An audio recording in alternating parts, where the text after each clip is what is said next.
Hi ಎಲ್ಲರಿಗೂ ನಮಸ್ಕಾರ. ಇವತ್ತಿನ ರೆಸಿಪಿ ಮೆಂತೆ ಚಟ್ನಿ ಮತ್ತು ಗೋಧಿ ಕಡುಬು. ಮಾಡಲು ಬೇಕಾಗುವ ಇಂಗ್ರೀಡಿಯೆಂಟ್ಸ್: ಒಣ ಕೊಬ್ಬರಿ, ಮೆಂತೆಕಾಳು, ಉಪ್ಪು, ಜೀರಿಗೆ, ಬೆಳ್ಳುಳ್ಳಿ, ಬೆಲ್ಲ, ಕರಿಬೇವು, ಒಣಮೆಣಸಿನ್ಕಾಯಿ, ಹುಣಸೆಹಣ್ಣು. ಮೊದಲಿಗೆ ಒಂದು ಜಾರ್ಗೆ ನೆನೆಸಿಟ್ಟಿರೋ ಮೆಂತೆಕಾಳನ್ನ ಹಾಕ್ಕೋಬೇಕು. ಈಗ ಸ್ವಲ್ಪ ಒಣ ಕೊಬ್ಬರಿಯನ್ನು ಹಾಕ್ಕೋಬೇಕು.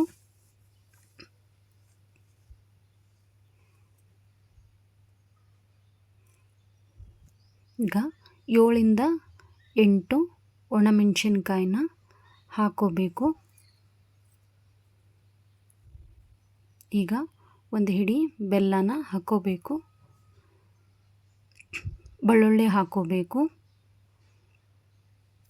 4 ಎಸಳು ಕರಿಬೇವು, ಹುಣಸೆಹಣ್ಣು, 1 ಚಮಚ ಜೀರಿಗೆ, ರುಚಿಗೆ ತಕ್ಕಷ್ಟು ಉಪ್ಪನ್ನು ಹಾಕ್ಕೋಬೇಕು. ಹಾಕ್ಕೊಂಡು ಇದನ್ನು ರುಬ್ಕೋಬೇಕು. ನೋಡಿ, ರುಬ್ಕೊಂಡಾಗಿದೆ. ಮೆಂತ್ಯ ಚಟ್ನಿನ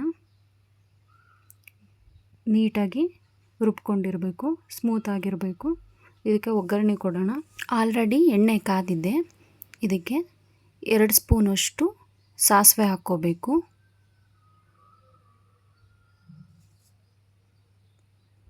ಈಗ ಸಣ್ಣಗೆ ಹೆಚ್ಚಿರೋ ಈರುಳ್ಳಿನ ಹಾಕ್ಕೋಬೇಕು.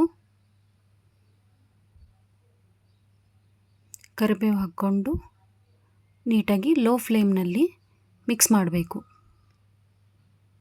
ಪಿಂಕಿಶ್ ಕಲರ್ ಬರುತ್ತೆ ಅಲ್ಲಿವರೆಗೂ ಬಾಯ್ಲ್ ಮಾಡಬೇಕು. ಈಗ ಒಗ್ಗರಣೆ ರೆಡಿಯಾಗಿದೆ. ಇದಕ್ಕೆ ಮೆಂತ್ಯ ಚಟ್ನಿನ ಹಾಕ್ಕೋಬೇಕು.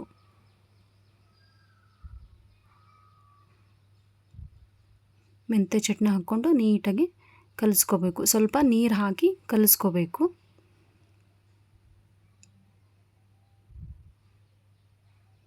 ನೋಡಿ, ಈ ಥರ ನೀಟಾಗಿ ಕಲಿಸ್ಕೊಂಡು ಗಟ್ಟಿಯಾಗಿರುತ್ತಲ್ಲ, ಮೆಂತ್ಯಕಾಳು ಗಟ್ಟಿಯಾಗಿರುತ್ತಲ್ಲ, ಸ್ವಲ್ಪ ನೀರು ಹಾಕಿ ಮಿಕ್ಸ್ ಮಾಡ್ಕೋಬೇಕು.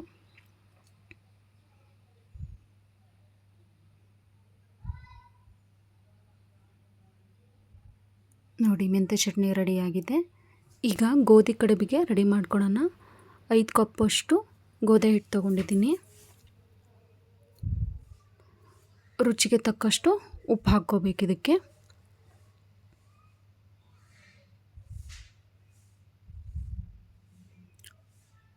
ಸ್ವಲ್ಪ ಒಳ್ಳೆಣ್ಣೆ ಹಾಕ್ಕೋಬೇಕು. ಇದಕ್ಕೆ ಹಾಕಿ ಇದನ್ನು ಗಟ್ಟಿಯಾಗಿ ಮಿಕ್ಸ್ ಮಾಡ್ಕೋಬೇಕು. ಚಪಾತಿ ಹಿಟ್ಟಿಗಿಂತ ಸ್ವಲ್ಪ ಗಟ್ಟಿಯಾಗಿರಬೇಕು. ಇದು ಕಡುಬು ಮಾಡೋದಲ್ಲ. ನೀಟಾಗಿ ಮಿಕ್ಸ್ ಮಾಡಬೇಕು.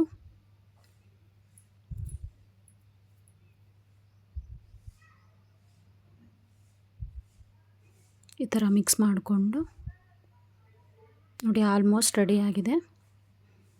ಗೋಧಿ ಕಡುಬಿನ ಹದಕ್ಕೆ ಚಪಾತಿ ಹಿಟ್ಟಿಂದು ರೆಡಿಯಾಗಿದೆ. ಇದನ್ನು ಒಂದು 10 ನಿಮಿಷ ರೆಸ್ಟಿಗೆ ಬಿಡಬೇಕು.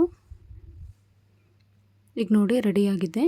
ಈ ಥರ ಉಳ್ಳೆಗಳನ್ನು ತಗೊಂಡು ನೀಟಾಗಿ ರೌಂಡ್ ಮಾಡಿ ಬಟ್ಲದ ಶೇಪಲ್ಲಿ ಕಡುಬನ್ನ ರೆಡಿ ಮಾಡ್ಕೋಬೇಕು.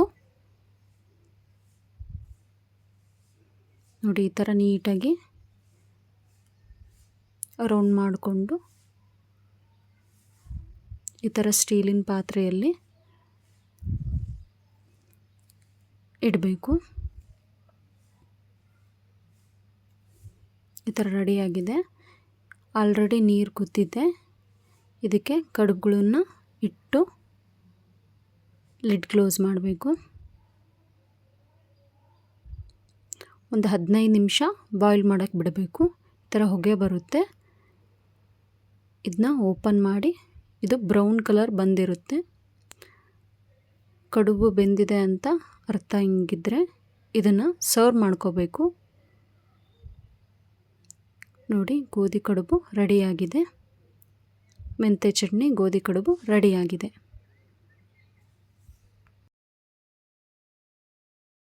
ಈ ವಿಡಿಯೋ ಇಷ್ಟ ಆದಲ್ಲಿ ಲೈಕ್ ಮಾಡಿ, ಶೇರ್ ಮಾಡಿ, ಸಬ್ಸ್ಕ್ರೈಬ್ ಮಾಡಿ. Thank you.